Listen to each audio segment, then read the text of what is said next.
कर दें।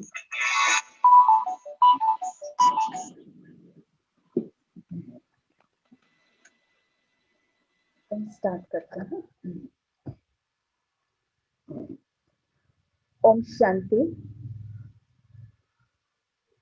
नवरात्रि के पर्व पर सभी डिवाइन मदर्स, हेल्थ प्रोफेशनल्स, काइस, होलिस्टिक हेल्थ केयर, डिवाइन गर्भ संस्कार प्रोग्राम में स्वागत है।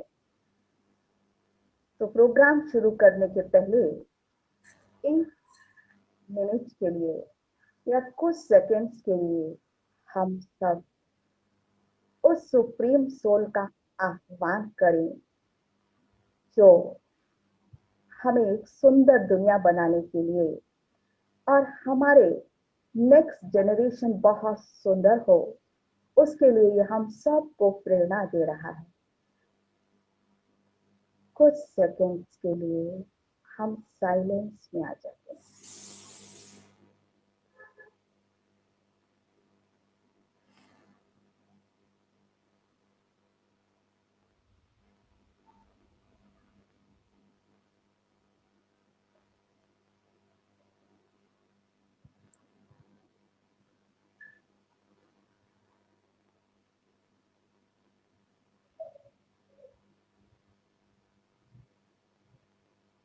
ओम शांति। हम सब बहुत भाग्यशाली हैं कि इस समय शिव शक्तियों का त्योहार चल रहा है। तो आप सब शिव शक्तियों के लिए, जो कि बहुत महान कार्य के लिए आप निमित्त हैं, क्योंकि हमारा सुंदर संसार आपसे ही होगा। तो इसके लिए हमारे सामने आज बहुत ही अनुभवी वक्ता हैं, जो कि मेडिकल साइंस से भी संबंध रखते हैं और साथ ही साथ आध्यात्म जगत से भी संबंध रखते हैं। तो हम अपने पहले स्पीकर डॉक्टर मंजू गुप्ता, उनका हम रिक्वेस्ट करेंगे, जिसका परिचय हम आप सबको थोड़ा सा बतला दें कि आप एट प्रेजेंट निरोगम मेडिकेयर में एज ए को डायरेक्टर आप काम कर रहे हैं और आपने एसएन मेडिकल कॉलेज आगरा से अपना पोस्ट ग्रेजुएशन स्पेशलाइजेशन किया है। आप हिंदूराव हॉस्पिटल में as a head of department भी रहे हैं। आपको दिल्ली गवर्नमेंट की तरफ से चीफ मिनिस्टर की ओर से आपको आउटस्टैंडिंग वर्क के लिए अवार्ड, स्टेट अवार्ड भी मिला है।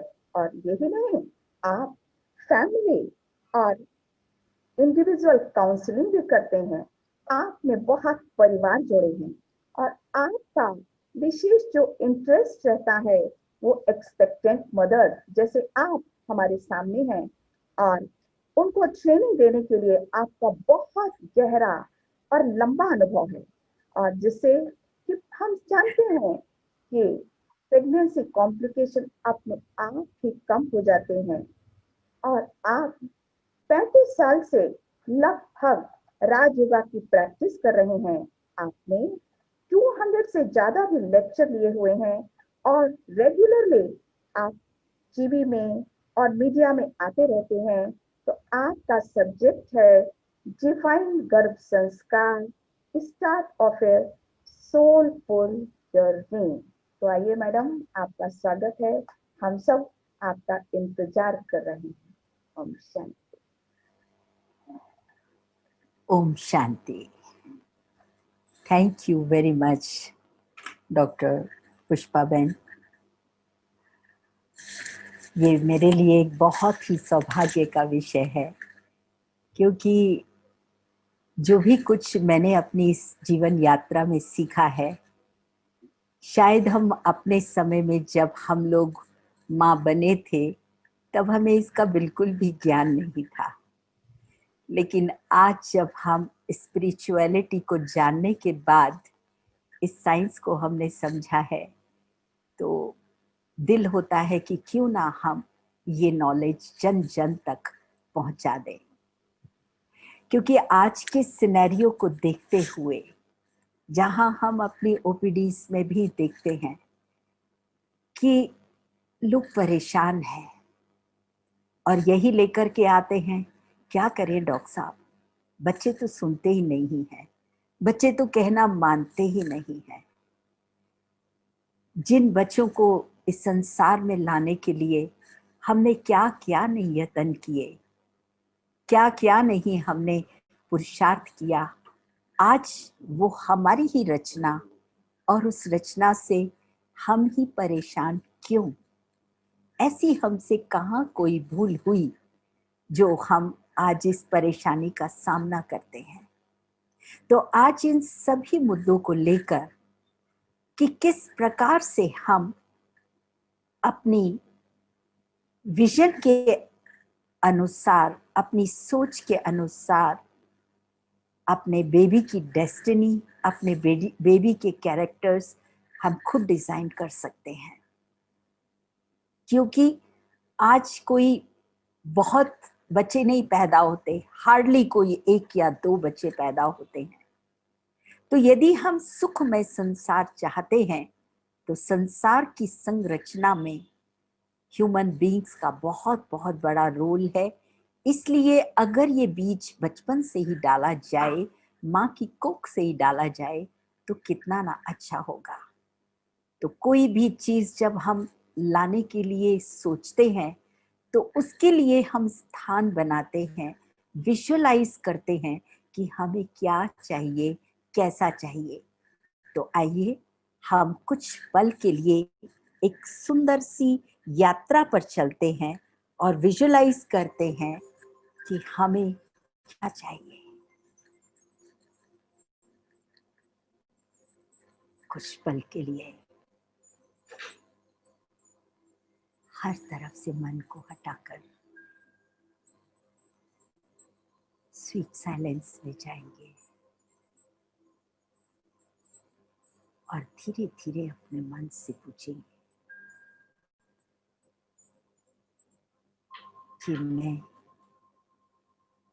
अपनी लाने वाली संतान के लिए क्या फिजिकली, इमोशनली, फाइनेंशियली क्या हम दोनों तैयार हैं? और यदि तैयार हैं तो हमारे सपनों का संसार जो अभी मेरा कुछ भी नहीं है,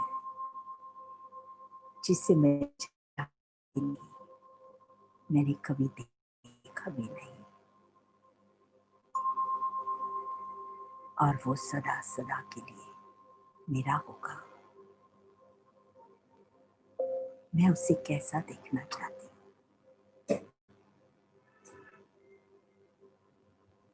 जब वो बड़ा होगा, पढ़ लिख कर तैयार होगा, उसका व्यक्तित्व कैसा होगा,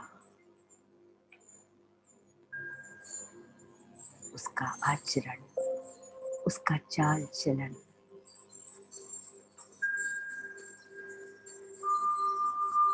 अपने लिए, अपने परिवार के लिए, अपने समाज के लिए, अपने देश तो क्या सारे विश्व के लिए वो कैसा होगा।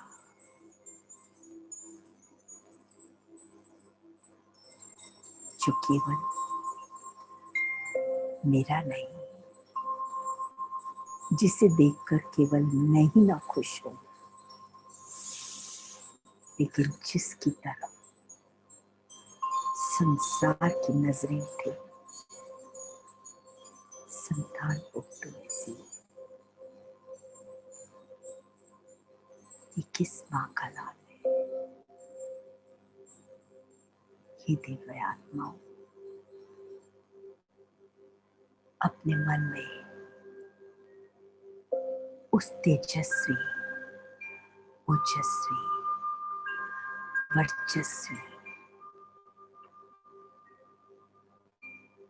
हेल्दी, हैप्पी, वर्चुअस, इमेज को सामने लाओ।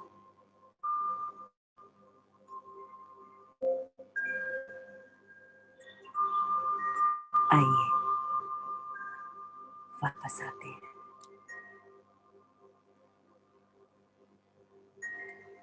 ओम शांति शांति शांति हो।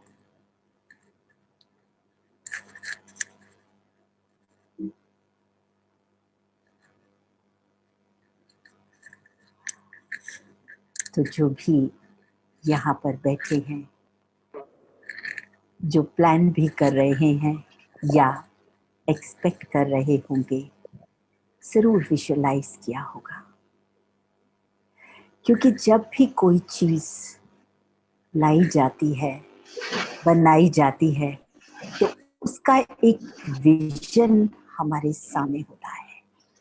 मुझे इस पर एक बहुत ही प्यारी सी कहानी याद आती है कि एक कुम्हार था और उस कुम्हार ने एक बहुत ही सुंदर सी चिलम बनाई, लेकिन उस चिलम को बनाकर उसने फिर उसे तोड़ दिया।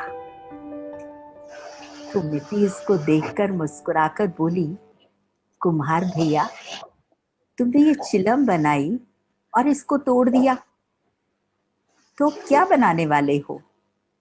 तो कुम्हार मुस्कुराता है, उसकी तरफ देखता है, कहता है, देखो, अगर मैं चिलम बनाता तो मैं खुद भी जलता और औरों को भी जलाता। अभी मेरा मन बदल गया है, इसलिए मैं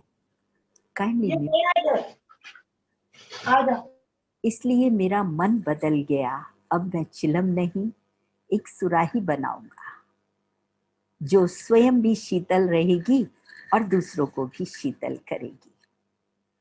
तो मिट्टी बड़ी खुश होती है, कहती है, भैया तेरा तो मन बदला, लेकिन मेरी तो तकदीर ही बदल गई। तो आज हम यदि विजन लेते हैं जिसका फल हमें बहुत समय के बाद मिलने वाला है, let us just pause and ponder कि हम उसके लिए कैसा बीजारोपण करें। कहा जाता है कि कांटों के जंगल को लगाने में कोई मेहनत नहीं लगती, वो खुद ही उग जाता है, लेकिन फूलों के बगीचे को लगाने में मेहनत लगती है और लोग पैसे देकर, टिकट खरीद कर भी उस बगीचे को देखने के लिए जाते हैं। तो आज हम भी अपने आप से पूछें कि हम ऐसी सुंदर संरचना को जिसे हम रचने का प्लान बना रहे हैं, या हम वो बीज बो चुके हैं, तो हमें किन बातों का ध्यान रखना बहुत जरूरी है। एक होता है धरनी में आपने बीज डाल दिया, जो उगेगा आएगा, ठीक है, जैसे भी फल आएंगे, लेकिन एक कुशल माली उसकी बीज की गुणवत्ता भी देखता है, धरनी की ताकत भी देखता है, उसको प्लो करता है, उसके अंदर बीज डालेगा, पानी डालेगा, धूप देगा, सही हवा उसको मिलनी चाहिए, उसका संरक्षण करता है, तब वो जाकर बीज फलीभूत होकर और जब फलदार वो वृक्ष बन जाता है तो वो फल कितने सुखदायी होते हैं। अगर आपने ऐसे ही डाल दिया, डोंट केयर, तो आप फिर उन फलों को कितनी भी मेहनत करें, आप उन्हें बदल नहीं सकते हैं। लेकिन यदि फलों की गुणवत्ता आपको चाहिए, तो जब बीजारोपण किया है तब उसी समय हमको ध्यान देने की जरूरत है। So it's all in our hand. जो हम सोचते हैं, बिलीव करते हैं, वो पावर हमारे हाथों में है। महात्मा बुद्ध ने राइटली कहा था कि आप जो सोचते हैं, what you think you become.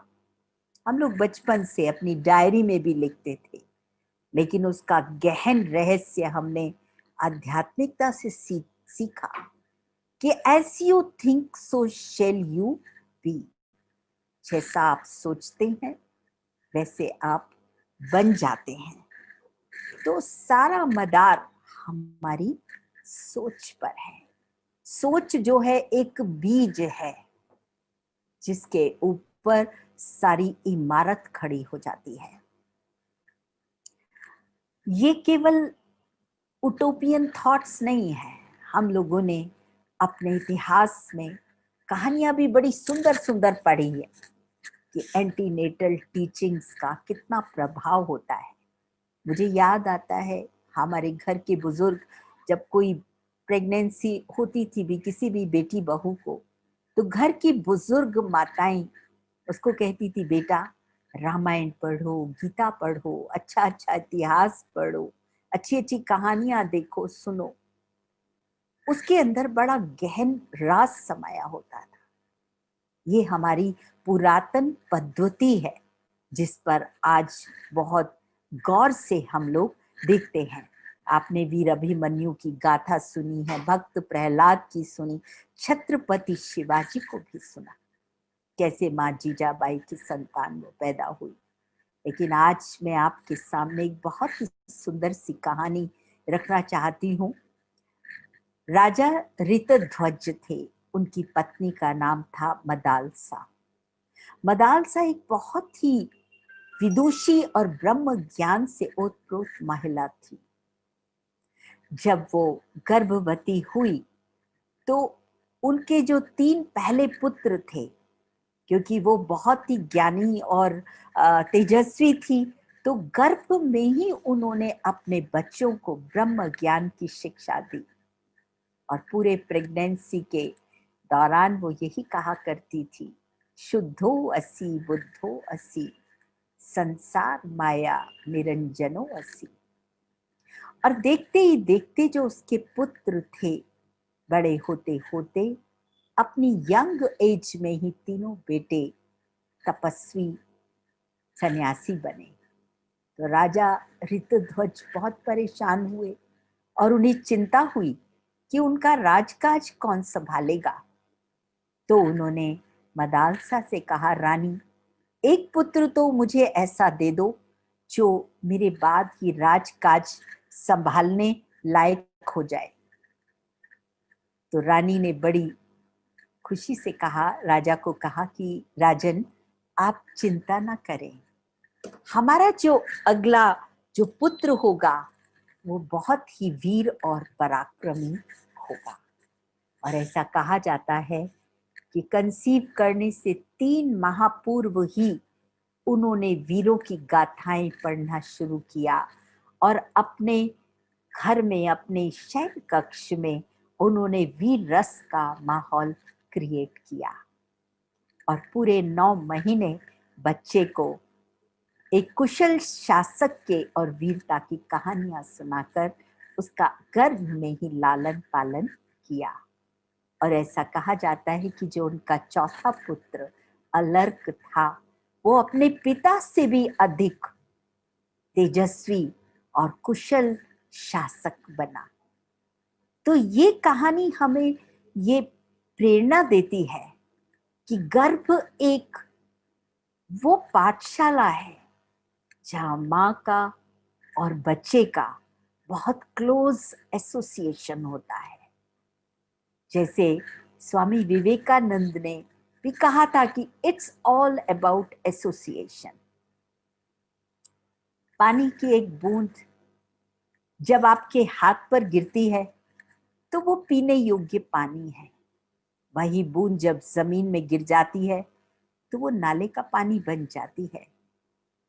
जब वो पानी की बूंद पत्तियों पर, पेड़ों पर गिरती है तो बूंद जैसी लगती है, और जब वो सीपी में गिर जाती है तो मोती बन जाती है। कौन मिलेगा किसको?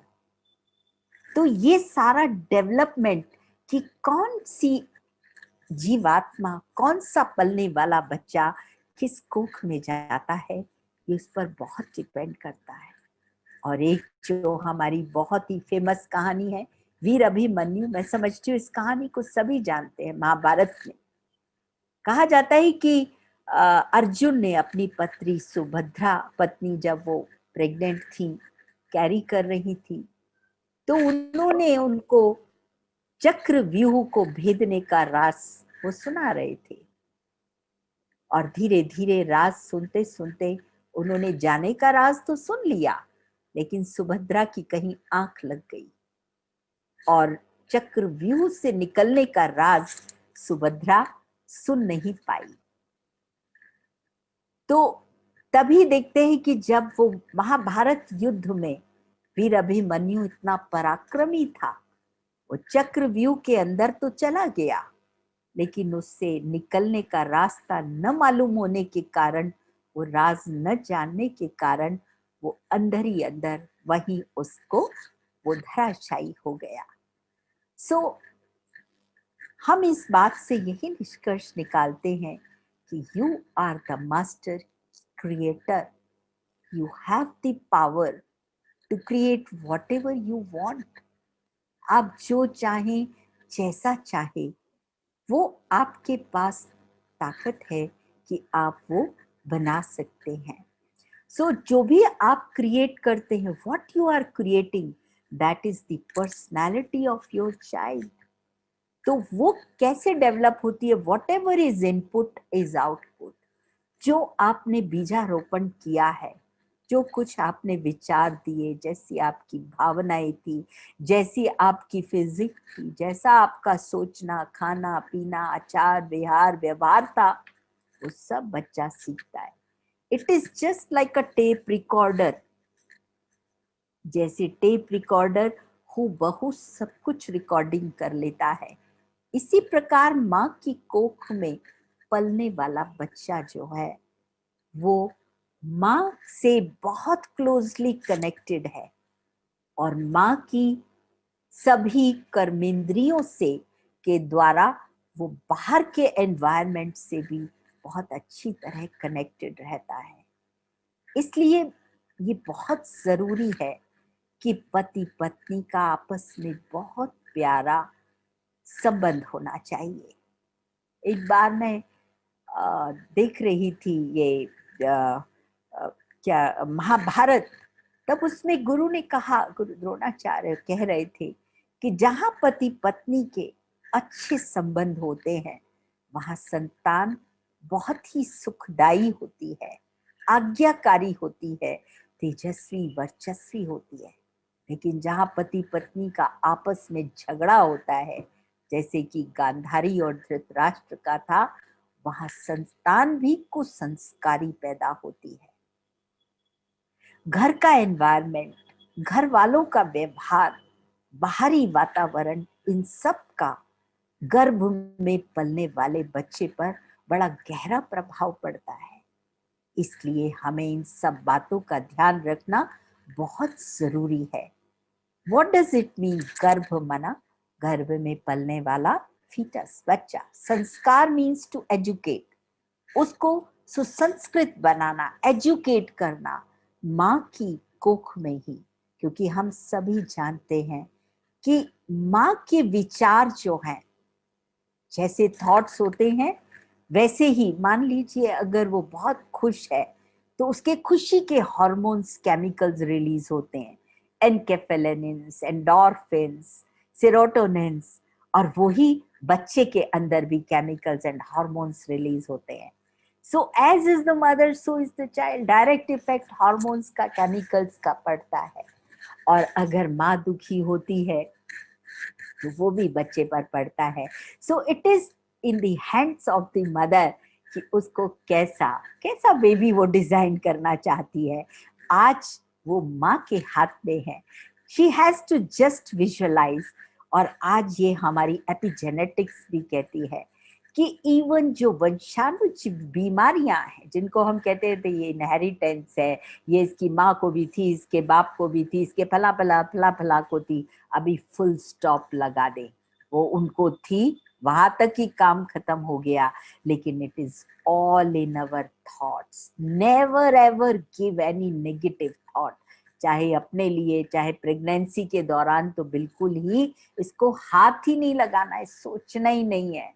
यू नो कौन पल रहा है अंदर, एक नन्हा मुन्ना, वो बीज डालते ही उसका डेवलपमेंट स्टार्ट हो जाता है।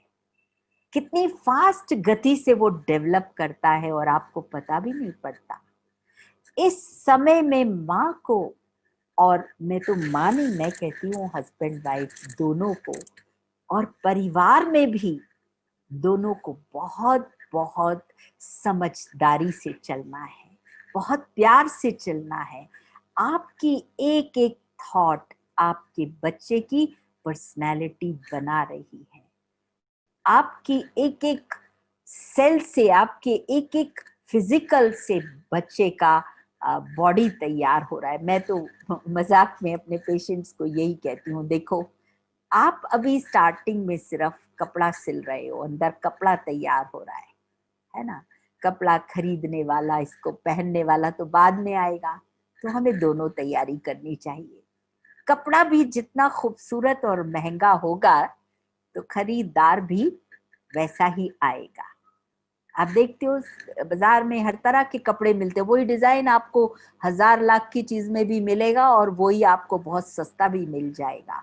So what ever is going inside, जो वीविंग अंदर चल रही है, बेबी जो डेवलप हो रहा है, हमें इसके लिए बहुत बहुत ध्यान देना है और खास फोकस करना है। प्री प्रोग्रामिंग अपने बच्चे के अंदर मुझे क्या क्या डेवलप, कैसा उसका बॉडी होगा। माँ जो खाती है, जो पीती है, जो रहती है, उसको अपना पूरा प्लानिंग उसको रखना चाहिए माँ को, सुबह से लेकर रात तक, कि मेरी प्रेगनेंसी, मेरी ये यात्रा बहुत बहुत सुखद होगी। मेरे इस कोख में, इस वूब में, इस सीट में पलने वाला वो नन्हा सा फरिश्ता, वो भी अंदर बहुत सुख चैन की बंसी बजा रहा होगा। तो उससे धीरे धीरे दिन में कई बार जाकर बड़े प्यार से, जैसे एक टच होता है ना, टेंडर टच, उस बहुत बच्चों को क्या बड़ों को भी बड़ा प्यार जो है सभी को अच्छा लगता है, तो वो टेंडर टच इंटरेक्शंस बच्चे के साथ रहने चाहिए। और उसके माइंड की जो स्थिति है बहुत बहुत खुशनुमा होनी चाहिए। कभी कभी सुंदर म्यूजिक भी लगा लेना चाहिए। मेरे यहाँ तो पेशेंट्स मुझे यही कहते थे कि मैम इतना मजा आता है जब आपने ये भजन लगाया ना, अंदर से वो किक्स मारने शुरू कर देता है, बेबी का डांस शुरू हो जाता है। तो बेबी बहुत रिस्पॉन्ड करता है बाहर की आवाजों को, और बेबी का तो बस चले तो आजकल के तो इतने इंटेलेक्चुअल बेबीज है, वो से बाहर आने के बाद ही 2-2 साल के बच्चे मोबाइल उठा के ऐसे प्रोग्रामिंग करते हैं, कंप्यूटर पर खेल करते हैं।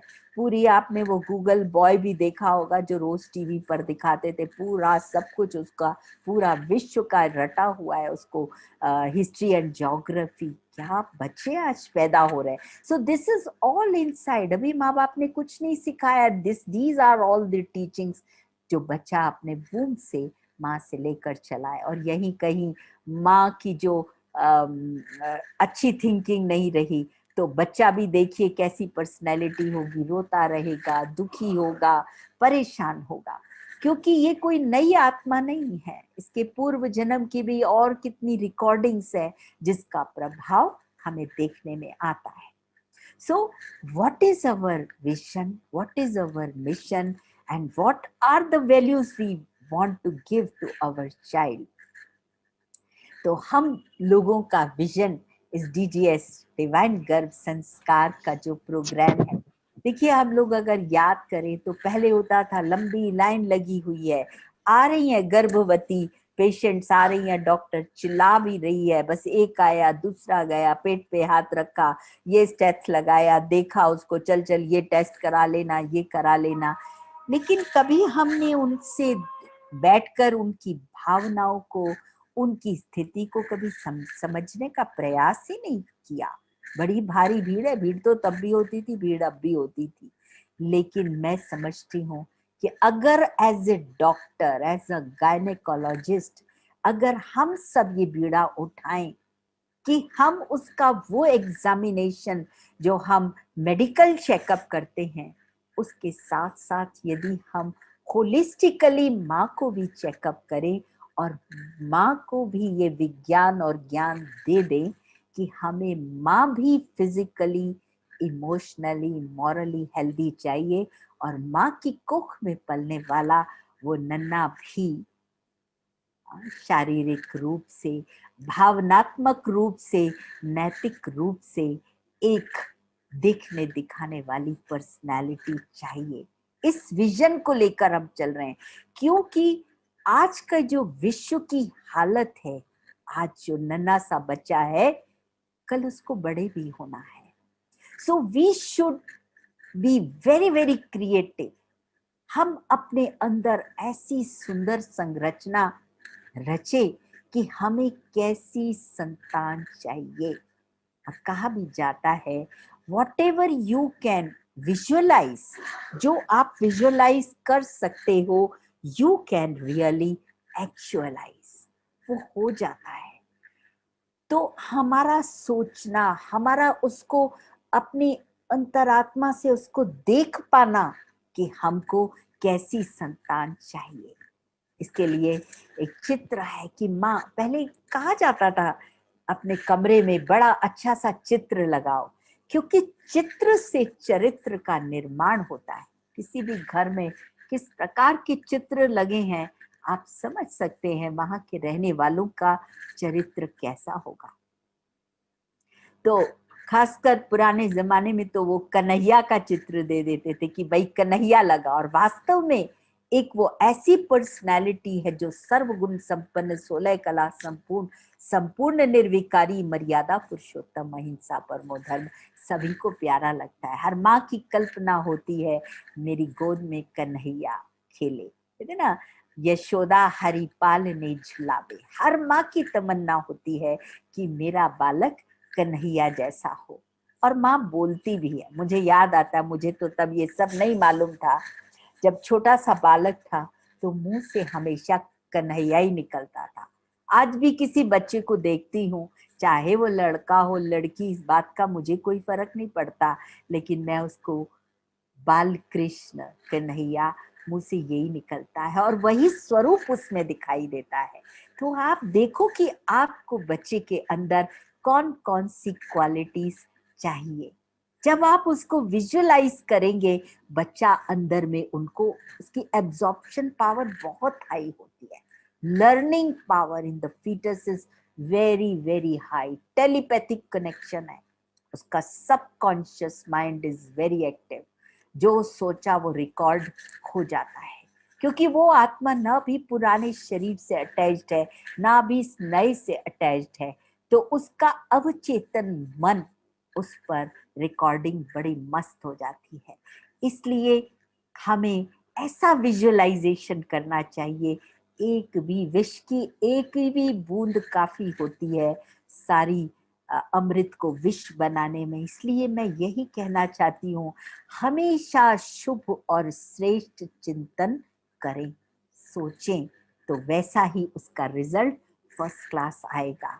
फिर हमारा मिशन क्या है ना, कि हम किस मिशन को सामने लेकर चले हैं। आज ये नन्हा सा बालक भविष्य का ये लीडर बनेगा, तो हमें उन बच्चों के अंदर ये लीडरशिप की क्वालिटीज अभी से डालनी चाहिए। क्योंकि आज के ये नन्हे मुन्ने, भले ही इनके इंस्ट्रूमेंट्स छोटे हैं, मगर उनके अंदर जो शक्ति है वो तो बहुत पूर्वज है ना, बहुत समझदार है। हमें नहीं पता वो साइंटिस्ट था, वो क्या था पूर्व जन्म में। तो नेवर एवर फील कि ये छोटे बच्चे हैं। इस छोटे छोटे इंस्ट्रूमेंट्स के अंदर बड़ी अनुभवी आत्माएं हैं। हमें तो सिर्फ बस उनको मदद करनी है, उनकी विशेषताओं को उभारने में, उनकी विशेषताओं को बाहर लाने में। तो हमारा जो सारा फोकस होना चाहिए कि इस समय हम एक बहुत बहुत स्ट्रॉन्ग फाउंडेशन अपने न्यू बॉर्न बेबीज में, जो अभी they are not yet born, they are still developing inside the womb of the mother, हमें अभी से वो बीजारोपण कर देना है। आप देख रहे हैं ये 7 वंडर्स ऑफ द वर्ल्ड है। विचार उठता है कि इतने खूबसूरत ये वंडर्स किसने बनाए हैं। क्या कहेंगे, किसने बनाए हैं, है ना। ह्यूमन बीइंग्स, इंसान ने ये 7 वंडर्स बनाए हैं, एंड उन वंडर्स को क्रिएट करने वाला कौन है, उस इंसान को क्रिएट करने वाला कौन है? It is you all, it is all you would be parents, planning parents, जो ऐसी वंडरफुल संतान को लेकर के आते हैं। एक बार एक क्लास में टीचर ने प्रश्न पूछा बच्चों से कि बच्चे 7 wonders of the world, can you name them? तो वो छोटा बच्चा ब्लाइंड था, देख नहीं सकता था। तो वो छोटा सा बच्चा उठता है और आकर टीचर के पास खड़े होकर बोलता है कि 7 वंडर्स ऑफ द वर्ल्ड जो है, the power to see, power to love, power to hear, power to touch, power to smile and power to feel. अगर इनमें से एक भी पावर कम हो जाए तो सोचो जिंदगी कैसी हो जाती है। इसलिए ये 7 वंडर्स, इसको क्रिएट करने वाली master crafts, mother is the master craftsman. माँ का बहुत बहुत गहरा रोल है। ये मैं प्रैक्टिकली भी देखती हूँ कि बच्चा अपनी माँ से 9 महीने एक्स्ट्रा टाइम उसको मिलता है। सारी दुनिया के संबंध में, पिता के संबंध में भी वो 9 महीने कम आता है। माँ की नस नस से वो वाकिफ रहता है, इतना क्लोजली वो कनेक्टेड होता है अपनी माँ से। So what all are you going to create? कभी सोचा है? बस प्रेगनेंसी, विवाह हुआ, प्रेगनेंसी हुई, बच्चा हुआ, काम कलास जी? नहीं, अभी समय आया है हमें इस बात पर विशेष ध्यान देना है कि what are we going to create? It's a human being, humus plus being। जब इन दोनों का जोड़ है, योग है, कम्युनियन है, जब दोनों आपस में मिलते हैं, then we create a living human being। So humus is 5 elements earth, ether, water, air, fire, sky। इससे केवल शरीर की संरचना हो रही है, और जैसे ये एलिमेंट्स होते हैं वैसा ही बॉडी का कंस्ट्रक्शन होता है। और being is a speck of energy। Just see this well। We come to this earth plane as a speck of cosmic consciousness.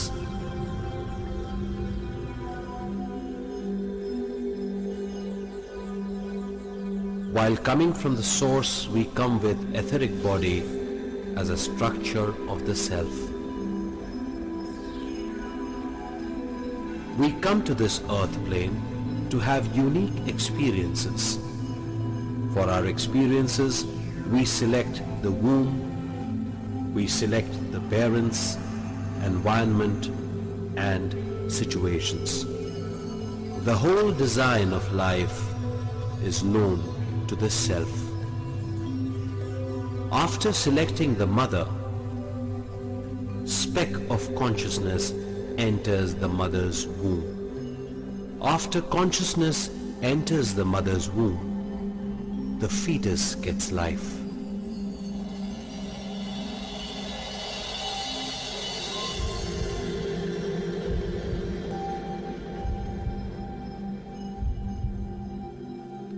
The physical body takes the shape according to the cosmic energy in the etheric body and the cause.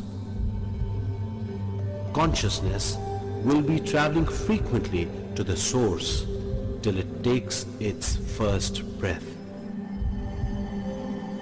After coming out of the mother's womb, it takes its first external breath. This is known as birth.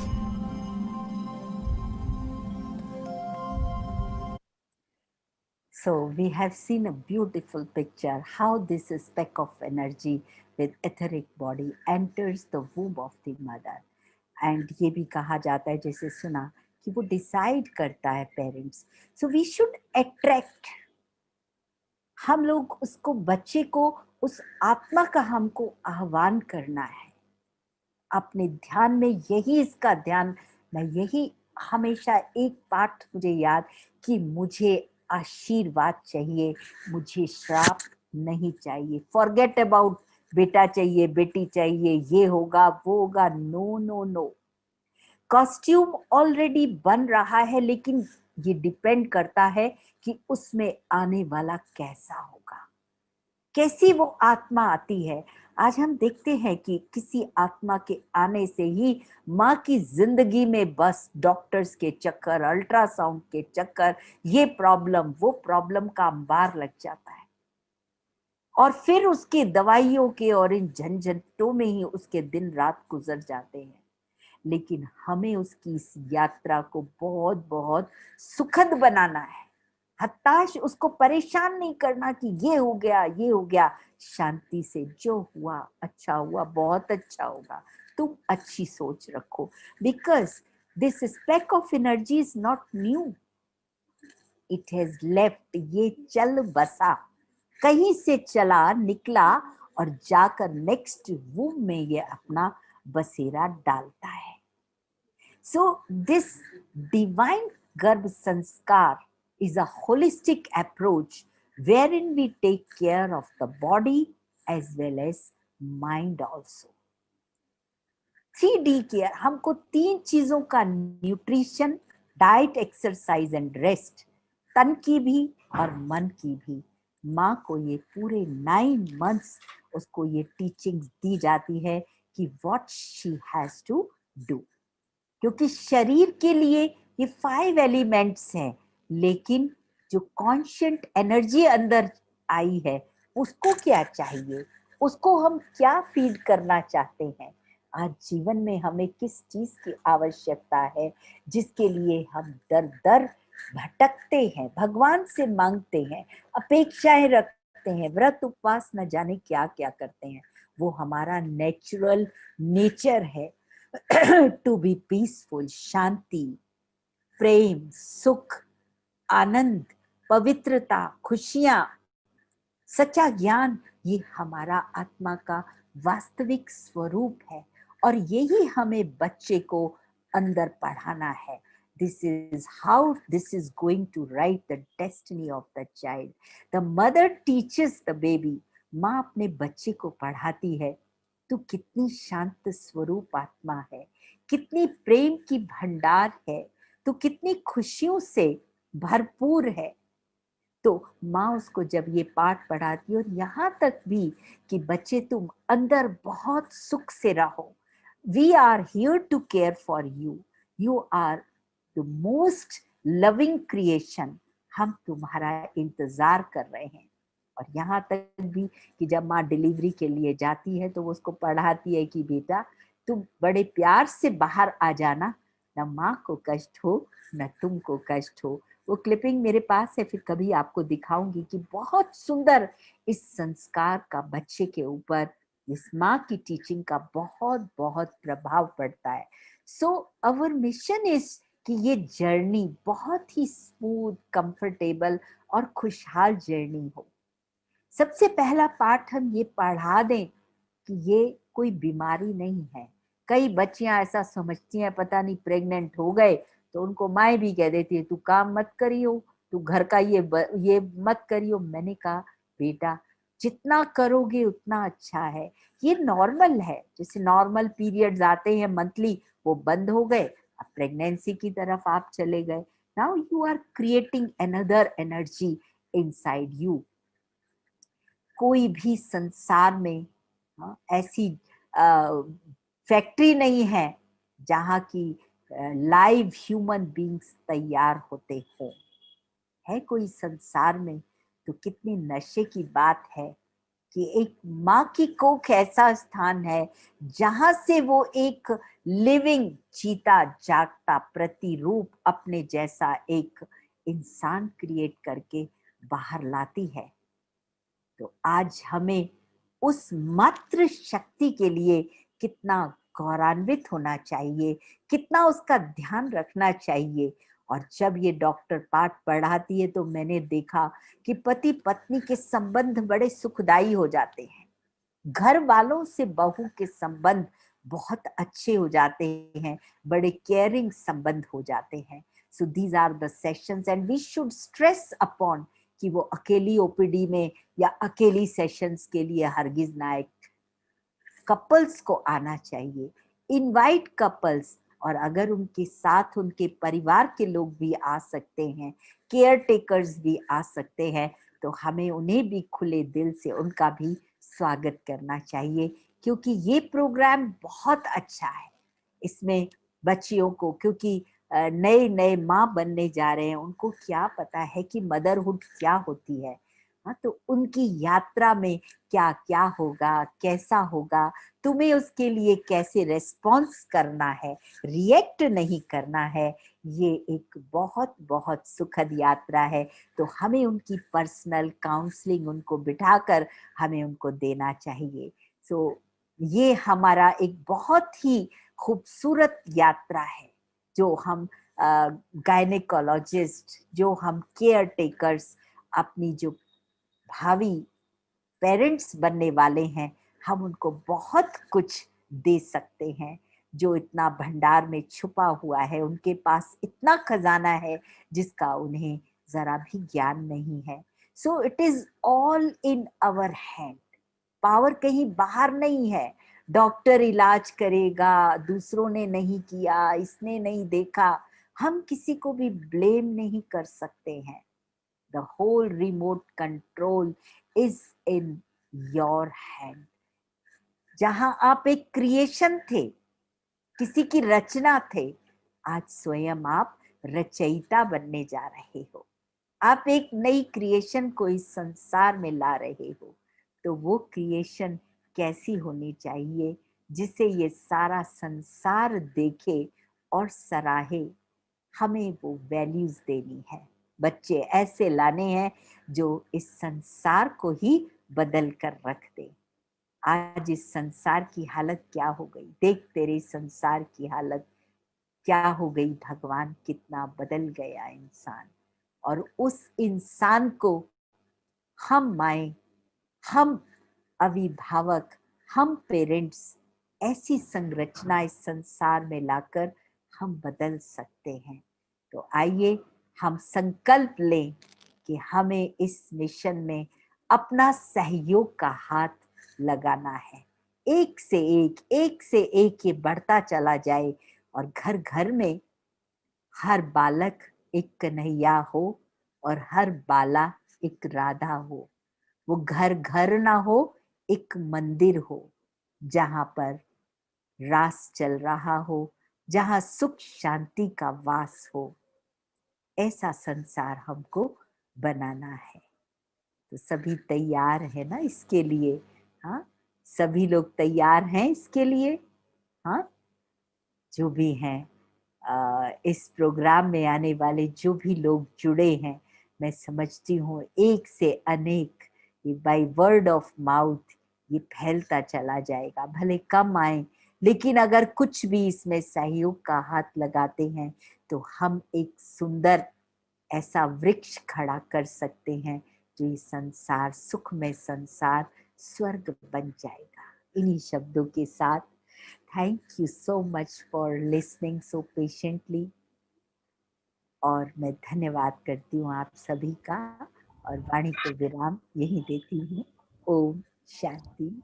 Om. Thank you दीदी, thank you so much. बहुत बहुत thanks दीदी. सही में आपने बहुत, ऐसा लग रहा था हम लोग भी यात्रा पर हैं. तो एक बहुत ही अच्छी यात्रा पे हम थे.